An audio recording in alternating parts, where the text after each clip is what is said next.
see it in your eyes. You've seen the moon and its darker side. I can feel the gravity, the forces pull between you and me. Yes, it's true, I'm falling hard for you, but I won't rush this love. I can wait even if it's hard to take. One moment is enough.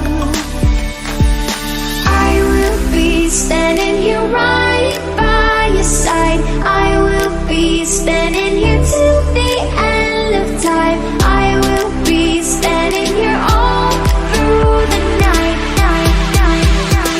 till the stars align.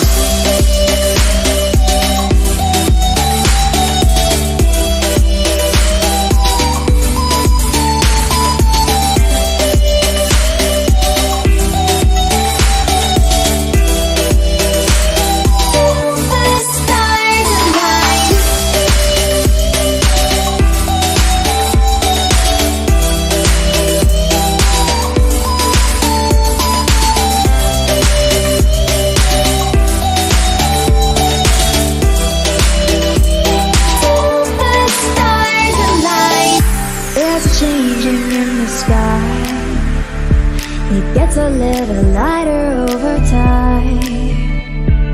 Yes, it's true, I'm falling hard for you, but I won't rush this love.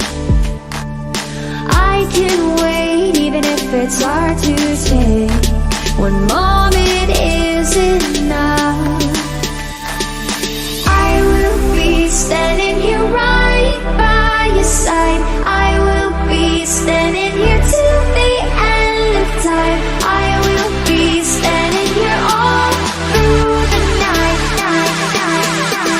till the stars align.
Standing here all through the night. I will be standing here till the stars. Hello everybody, welcome back to the Young Fan Podcast and welcome to another match reaction for Oxford United as they travel to the Stadium of Light to play against a pretty informed Sunderland side. It was going to be a really tough battle of a football match, and I'm going to be honest, it turned out to be exactly that, a tough, hard-fought game of football in which Oxford United and Sunderland probably will come away with different thoughts on it. Sunderland probably come away thinking they probably could have won after what was a very good second half. For them, they were relentless. They went out Oxford United wave after wave. They really pushed Oxford United. We hung on, you could say. We hung on. We defended well. We struggled to really cause anything going forward in that second half, which would be a slight frustration for Oxford United. You felt the only way Oxford United could get anything from it in the second half was on the break. But either way, we come away with a point. However, in that first half, I thought Oxford United were absolutely magnificent. We started the game a little bit slow, but we grew into the game. We actually went 1-0 down quite early on, and that was probably where I'm saying that the slow start came from. We were quite slow getting off And we've been saying quite recently Oxford United have been sort of starting game pretty well. Today we didn't. We're a little bit slow getting out of the blocks, and Sunderland made us pay in that sense and scored early. But Oxford United then grew into the game after we went 1-0 down, and we went on to equalise through Matty Taylor in sort of in sort of the middle centre of that sort of second half when Oxford United were really putting pressure on Sunderland. Of course, as always, give your thoughts in the live chat. Give your thoughts in the stream. Matthew Skulls comes in. When is it starting? It's starting now, my friend. And it says, hello, how are you doing? Of course, give your thoughts in that live chat. I want to hear from you. I want to hear from what your thought of the game, whether you watched the game, listened to the game, however you watched or followed the game this afternoon. I want to hear from you. I want to hear your thoughts. I was lucky enough to actually be on the radio just a few minutes ago. Over on BBC Radio Oxford, wasn't at the game show, discussing the game then, hearing and speaking to Karl Robinson, and also hearing from Matty Taylor, the goal scorer today as well. Really, really interesting point. I want to sort of discuss through that as well. We also will be looking at the tactics board. We're going to be looking at how the game panned out, different things I want to sort of focus on there. But I've sort of summed the game up pretty well in quite a short amount of time, if I don't say so myself. The game, the first, it was a game of two halves. I'm going to be honest, it was. I thought Oxford United were a little bit slow getting out the blocks in that first half, but grew into the game and got that equalising goal. From sort of 20 minutes onwards, Oxford United really got hold of the game, really sort of picked up that momentum and looked really, really good, causing Sunderland threat. In that second half, we started the game, and actually sort of most of the second half were quite slow. Obviously, you've got to take into consideration, Oxford have just had players come back from COVID-19, injury and illness, so all of that has got to be taken into consideration. I'm sure Karl Robinson will be taking that into consideration as well, but something that he did say in his post-match interview was he was a little bit frustrated with that second half performance from Oxford United, and that's something I want to pick up on as well. Maybe, although the tiredness you'd expect to kick in, 4 players from the starting 11 played until the 70th minute. They actually had COVID. So, you're going to expect that tiredness, that sort of lack of match sharpness. And I think, we've got quite a few games coming up now. We've got Tuesday against Doncaster, and then MK Dons on Saturday. You probably would expect that almost the week, and I'm sort of reiterating what I said on that show and what was said on the show a few minutes ago, but you're going to feel like you're building into the week, if you know what I'm saying. Even though you think, the misconception maybe is that you've got a lot of games coming up, or that so you're going to be more tired, you're going to be left with more tiredness, and maybe that can affect the performance in a negative way. But actually, I think Oxford United will find themselves using this to their strength and using this as a positive, because Oxford United now have got games coming up in which are going to be difficult but very, very significant, and we've got to be able to withstand that and deal with that, and with players that have been out injured, have been out with illness as well, which is very, very different to injury. How are they going to deal with that? I think they're going to grow into it. I think they are going to grow into the game and grow into the weeks and grow into the games, if you know what I'm saying, and if you know what I mean. So it's going to be really, really quite interesting how Oxford United deal with this, how Karl Robinson deals with this, his team selection, as we go forward. But focusing just on today's game, I thought we dealt with the first half very, very well. The second half a little bit sloppy, but we held on. And defensively, I thought we were very, very. I'd say in the second half we did well at stopping Sunderland. McNally stayed in the lineup, stayed from the previous 2 games in which he started against Fleetwood and league leaders Rotherham. Thornley looks like he's sort of one of the players that is slowly recovering from COVID, a little bit slower than the rest of the players. Of course, Matty Taylor scored today. He was one of the players out. Anthony Ford was the other. Moore was another player. So you almost felt that Thornley was a player that was taking a little bit more time to get into things, and obviously was on the bench today and didn't actually come on. So, I think that is because, he probably is recovering from COVID in a different way. Not everybody is going to be able to recover from this virus in the same way, and they're going to have all the same time to recover as well. It is going to vary person to person, and Thorney's someone that needs a little bit more time, so you can understand that. And I think we like we said all the time, it's health before football. So, we're not going to rush players back for no reason, but the players that did come back today I thought were very, very good. And like I said, not many teams and managers and players and football clubs are probably going to deal with the situation and going to have to deal with the situation that we've been in the past few sort of week or so, 10 days if you like. But we've been able to deal with that fantastically well, and credit has to go to Karl Robinson, has to go to these players, and has to go with the football club. They've dealt with it fantastically well. Not just that as well, staff have been out injured. So Karl Robinson and his staff have had to change and and approach games and things in different ways, and that's going to be something that full credit should all go to Karl Robinson and just generally the football club. Football club definitely deserve the credit for the way they've dealt with the situation. Players back today, away from home, a very tough ground to go to, a tough team who are in form, like I mentioned at the start, in the playoffs, 5th place going into this game. We've moved up to 1 place to 7th, but still a very difficult place to go, a difficult game as well. I thought we did a fantastic job, and like I said, I'm really happy with it. I'm happy with the point. Am I happy with every aspect of the performance? No, because we didn't win the game, and I think we were a little bit slow in that second half, but sort of, I guess, go into that sort of third, maybe even second, third gear.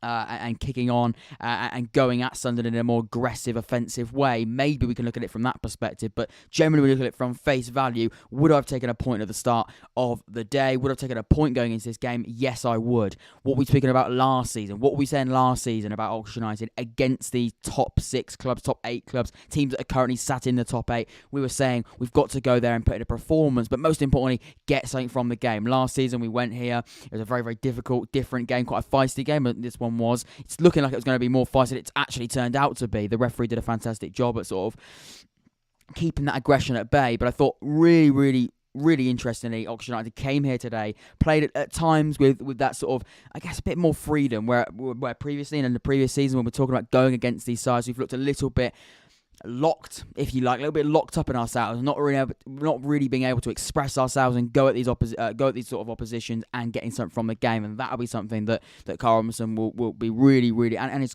coaching staff will be taking from in a really positive way, as long well with his players.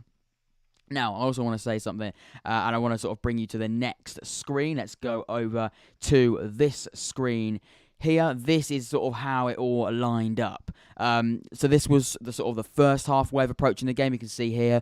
This is I guess this is a bit more of an attacking Sunderland first half. This is where I'm going to show you, I guess, the more of the tactic side of it. I know I sort of speak a lot about it. This is a way of really sort of visualizing it. And this is actually, I'm going to explain sort of how the first goal was a little bit of a disappointment from Oxford, and where this goal could have actually, quite early on in the game, actually have been stopped and, I guess, resolved. I want to see here, actually, Ford is not in that position. That's where you almost want Ford, but to sort of get a straight back four in that sense, especially, it was quite a quick, it was almost like a counter-attack, if you like, quite a quick breakaway, quite a quick attack, very well organised attack, you could say, from Sunderland. This is sort of where it is looked at a little bit differently, and where you want Ford in this sort of area here is when this player, number 7, Dajaku, gets hold of the ball in this position here. He has that room to drive into. Whereas Ford, in this position here, because he's there, he can be able to sort of stop that. However, Ford was a little bit more tucked in, and it was almost like this, because the play actually started over here. It's quite a quick breakaway. Pritchard was fantastic today, getting in that hole, really getting that freedom. That area of the pitch there, can I get that circle up? I think I can. This area here was all Pritchard. Actually, throughout the game, this area here, Pritchard was running into that space. You can tell he's a top player that's played at the high level. He was really getting into that area, causing problems. Kane started the game a little bit slow, and I wonder if that's something to do with why we saw Kane play a little bit slower and almost not his true self. We've seen Herbie Kane be fantastic and pivotal in Oxford United's sort of previous and recent form, and he has been fantastic in doing that, and I'm sure today was one of those games where he did actually get better as the game went on, but I mentioned saying as the game started, Kane is starting a little bit lacklustre, starting a little bit slow. I wonder if that's because Pritchard was able to have that freedom in there, really looking quite good, getting into that space, getting into that hole, and unleashing the likes of Dajuka. Gooch, who was playing quite further up, that actually in game was almost playing like a fullback, but a really attacking fullback, causing long problems down that side as well. They have that what is quite a familiar look to their side now, with that sort of 3 at the back. This league, we're seeing 3 at the back be quite an often and quite a usual thing. And it allows that sort of attacking fullback. I'd always been quite stubborn, if you like, and quite consistent. It's probably the better word of putting it when playing with that 4-3-3. Karl Robinson likes that 4-3-3. But we're seeing 3 at the back quite a lot against a lot of teams. We spoke about it against Rotherham, and also today. Gooch and Dajuka, who's almost he is a winger. He was a winger, but he was almost playing quite. He did also track back, but especially as a winger, really causing problems. And this first goal comes from that ball getting spread from over in this area of the pitch out here, and because Ford is actually not usually, not usually out of position when he's playing, but normally very, very good in terms of his positioning. He was sort of tucked in a little bit too tight to McNally, and it allows you to get hold of the ball, run into the penalty area just like this. Ford had an opportunity to maybe block the shot or put a tackle in, but Juka, an experienced, maybe not in terms of age, but certainly a player that's a winger and a very, very quick flair, dribbly, and quite an aggressive winger, if you like, ran into that area. Ford was turned and couldn't do much about it. He got a shot in, and I can't really blame Eastwood for the goal. It's a good finish and a really, really good movement. That could have been resolved there from Ford playing a little bit tighter, and actually McNally more and Long maybe organising that back for a little bit better. That would be a little bit harsh from me, I've got to be honest, because the attack, like I said, did start from, I guess, this area here, so trying to sort of organise that back four a little bit quicker is easily for me to say sat here as a fan, but that's sort of where the goal came from, and it's quite harsh of me to blame this. I wouldn't blame Ford, and say that he was the reason. I don't think that would be harsh, but that's how the goal came, and that's sort of why that went in. Something else I want to pick on as well was sort of how well Gooch did down this right-hand side, and he did a fantastic job sort of getting up and down, other than, of course, when he got into this position here in that first half when that goal came. He tried to, I guess, draw a foul from Holland. It wasn't a foul. It certainly was not a foul. I know Sunderland fans may be a little bit frustrated by it, and I'm sure there'll be a few complaints. If there might be, I'm not entirely sure. There may be some complaints from the sort of Sunderland fan base there, but for me, it did look like a foul. It did look like Gooch was trying to get that foul. Holland just, his hands in the air. He didn't look like he made much contact.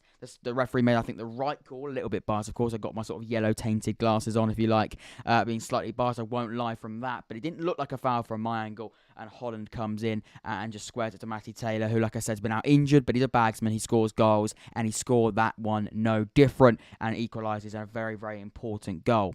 Now, I want to hear from you in the live chat as usual. Get your thoughts in the live chat. What are you thinking from the game? What did you take from this match? Sunderland, Oxford. I want to hear all perspectives. It's free and easy to give your thoughts in that live chat. I'll be reading out all of your thoughts. If you're new around here as well, subscribe, leave a like. Again, I want to hear from you. But no, really, really, really, really interesting. And that goal, I think generally other than that, I think Gooch did really, really well down that side. Really, really good and caused problems.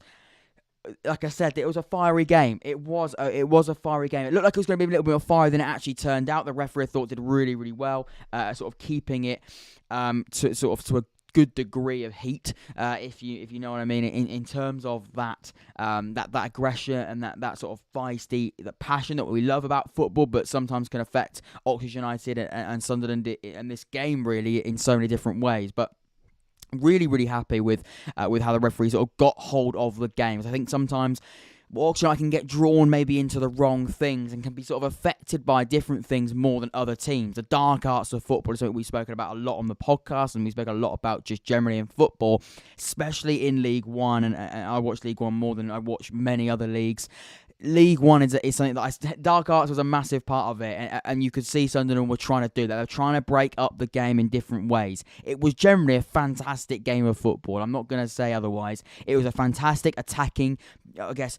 I mean, the second half wasn't end-to-end, it was all Sunderland, but it was certainly quite a relentless game. That first half, I would say, was much better than the second half in terms of a game of football. That second half was all Sunderland. They definitely brought that momentum onto things and caused Oxford United to sort of sit back and have to play in a different way. That's sort of where that frustration is coming from. Could we have maybe pushed out a little bit and defended a little bit better? Maybe not through the defence, but through the midfield and through the attack. Could we attack from the front in that second half? Maybe. But I thought generally, that first half, Oxford United did very, very well. It made a very, very good game of football, and I was really, really, really impressed by it. And I got to say as well, I thought McNally in that centre-half position in that first half was very, very good. He's so tall. He's so tall. He's very, very good from set pieces especially, but also just generally having that height in that defence is magnificent. McNally's is fantastic at doing that. He's a great aerial threat, not offensively, but also from clearing corners, attacking corners. He scored our only sort of actual direct set-piece goal from a header from a corner and set-piece this season. So So, that's also a massive positive, as well as, of course, defending set pieces with his head as well. Eastwood in the second half, it deserves a shout out. I thought it was fantastic. It's, like I said, another player that's been suffered by and has been suffering from COVID-19. Joseph says, good draw from a Sunderland fan. Good to hear your perspective, Joseph, from a Sunderland perspective. He says that you're happy with that. Fair enough. I'd say we're happy with it. I think we would sort of be maybe a little bit more happy, if you like, because I think Sunderland maybe did have that opportunity in the second half and did have those chances in the second half to be, to maybe win the game. Joseph says Sunderland needs to win on Tuesday against Morecambe. You did draw the last game, I believe, as well. You did draw. No, you beat Cambridge going into this game, didn't you? A draw for you today and a win for you on Tuesday. I think both sides will probably would have said going into the game a draw would be very, very good. I think both teams would have probably taken a draw. Both teams in good form. Both teams going to be pushing in that top six, you'd like to think, come the end of the season. One team in the top six, one team that could be in the top six, or could have been in the top six maybe if they didn't have that sort of game. Obviously, they got the game in hand in Oxford, and also have gone through quite a difficult spell of fixtures. Rotherham at home, top of the league. Now Sunderland away. I think we probably would have taken a point, but maybe Sunderland. I'm intrigued by what Joseph said there about you'll take the point. Is that going into the game, or is that now? Because maybe in that second half, Sunderland were relentless in attacking and just going at Oxford United. And they asked questions. They asked a lot of questions in that second half. But I thought Oxford United answered them very, very well. And that's what we've sort of been saying a lot of the time. It's about how Oxford United can deal with these different things and deal with these different aspects of games. Whereas they haven't been able to do that in sort of recent seasons. Going to these difficult grounds. This game could have been 3 or 4-1 last season. But this season, there's a different mentality within Oxford United and within the players, and that's something that really, really does excite me. Joseph comes back in and says, I think Plymouth would end up dropping out of the playoffs. Interesting perspective from you, Joseph. It would be maybe a little bit of a controversial opinion right now, but I can see what you mean. Plymouth are slipping up slightly, and their results are looking a little bit wayward at the moment, but look, generally very, very happy. And I think going into this game, I'd have taken a point, and now I'm taking a point as well. I'll take the point if we win our next two games against Morecambe and Plymouth. That's interesting. That is interesting. I think you're pretty. I'd like to think you'd beat Morecambe, and you'd definitely give Plymouth a really, really good game, and maybe got a win out of that one as well. But no, just generally, really, really happy with it. Really, really happy with the way that Oxford United approach that first half in particular. You can notice how I'm sort of separating both halves, because it was almost a game of two halves. First half, I'd say, was much better. Generally, you can see here this sort of how SofaScore viewed the game. Very, very tight, only 0.10.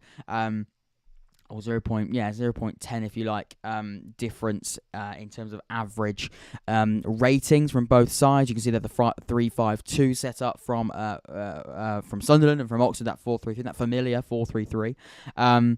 But yeah, you can see that tight game, and a really, really tight in all aspects, other than, I guess, that second half. You can see here that momentum graph. It says a lot, doesn't it? It says a lot, that momentum graph. We speak about it a lot, about this SofaScore momentum graph, how many waves of attacks Sunderland, or in this case, Sunderland can sort of throw at Oxford. But you can see in that first half, Oxford had their spells. Generally, it was more Oxford than Sunderland in that first half. You can see in that second half, it was all Sunderland, a little spree in there.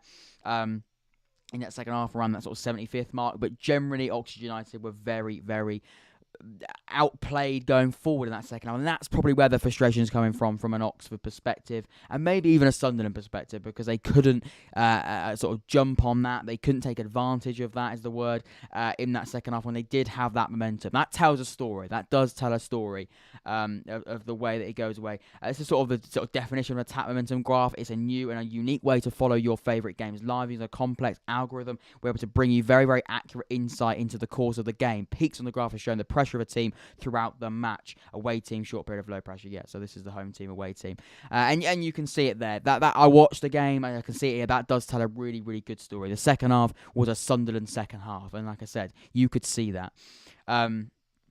That does tell a really, really significant story. It really does.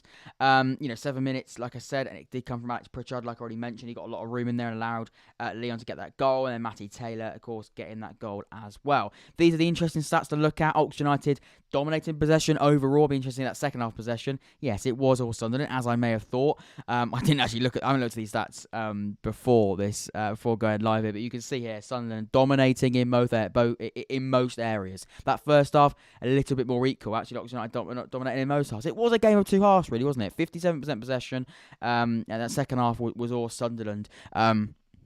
And you can see there when Karl Robinson said he's a little bit frustrated with that sort of second half performance from Oxford. You can maybe see why. Looking at those stats, 14-3 shots, 2-1, 8-1, 4-1, 4-0. You can see the passes, Oxford United to Sunderland there. Sunderland really having quite a few passes. Better in terms of accuracy. Better in terms of accuracy across the board. Better crosses in that second half as well. Oxford, you can see there, 24 clearances. They were under the cosh, but we dealt with it, and we dealt with it well. You can also see with a game in hand on a few teams around us, but some teams have got a game. We're going to have got a game in hand on everyone around that sort of top 7, actually down to everyone, other than obviously Wimbledon. I guess that's the game that got postponed or couldn't be played. You can see there that 33 points, top's got 38. It's close. It's very, very, very close. Of course, 5 points away from that top spot. It's going to be interesting. We've, of course, got Doncaster on Tuesday. Where are they? They're sort of in that relegation zone, 23rd. Lost their last game, 13 points. It's hopefully a game that we can go and win. And then MK Dons, who are in 6th spot in the playoffs, away from home. It's going to be difficult, of course it is. But generally, you can see that it was a tight game in that sort of first half. Second half was all Sunderland, you could say. And Oxford United in the end. And Sunderland in the end draw 1-1. But a really interesting game, and one that you can take a lot from. Ladies and gentlemen, I'm not going to sort of drag it on for any longer. If you have any more thoughts, let me know. Of course, the comment section will always be open, so you give your thoughts there as well. Other than that, I've been Jack. This has been the Young Fan Podcast. This has been a match reaction for Oxford United's draw at the Stadium of Light against Sunderland. It finishes 1-1 in League One. Take care. I'll see you all very